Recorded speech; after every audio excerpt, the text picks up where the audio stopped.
Hey guys, this is Dave from Growing the Home Garden. I'm just going to give you a quick tip here.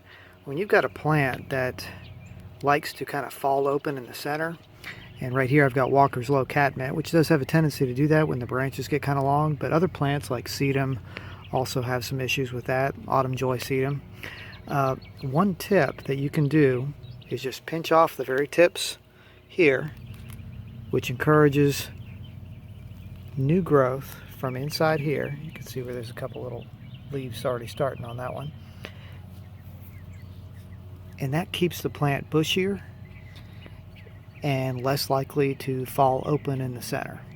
So you just pinch off those tips and it sends all the growth hormones down into the rest of the plant where it triggers new branches. So there's just a quick tip with clipping off the tips of your plants. So anyway, that'll help encourage a bushier and happier plant. So that's Dave from Growing the Home Garden. Thanks for watching.